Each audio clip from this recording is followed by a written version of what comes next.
Hi, I'm Meg Griffin, and coming up on this edition of VH1's Inside Music Profiles, we'll talk with four of music's best-known voices. A member of America's Mountain Poor, a former Beatle named James, a New Orleans native who made his first jazz recording at age 11, and a one-time teen athlete from Oklahoma whose first gig was as a bouncer.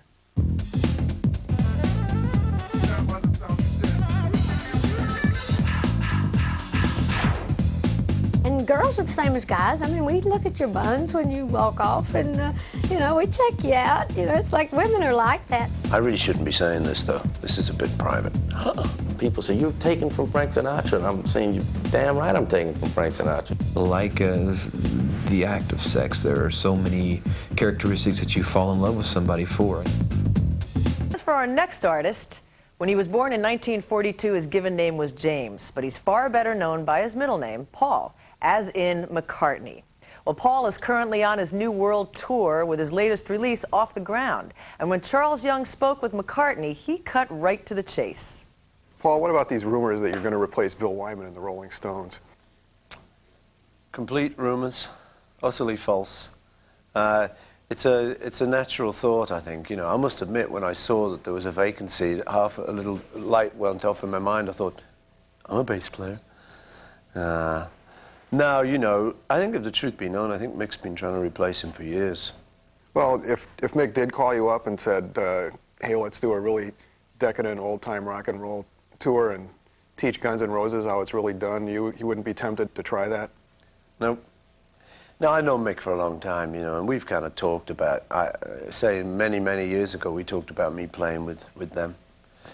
But, you know, they're the Stones, we were the Beatles. I've now got my own band that I'm very happy with. I wouldn't want to swap them for anything.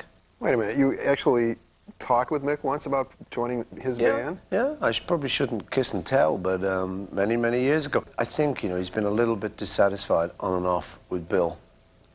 I really shouldn't be saying this, though. This is a bit private. No, so, yeah, we had, you know, conversations way back then. I think probably what it was, he probably just had an argument with Bill about something. Oh, bloody hell, why don't you play with us, Paul? This was in the 60s when you were still a Beatle? Scoop. Scoop. I said, I've got a gig already, Mick. Well, what is the difference between touring now and touring back in the 60s? Technology is the main one, and size, just size. When we first started off, we used to plug 2 guitars and a bass into 1 guitar amp. Nowadays, it's a huge, huge monster that gets rolling. You know, there's millions of pounds involved in it. It's a huge industry. You hear people using the word music business. You never heard that then. Didn't use words like that. So it was just smaller and funkier. Now, I mean, I have a lot of fun because I still try and think of going on stage as the same thing.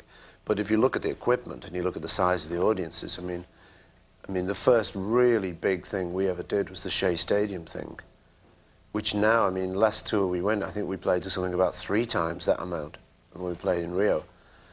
So it's just the scale of it now. It's just all bigger and, you know, harder to break into. It's more of an industry now.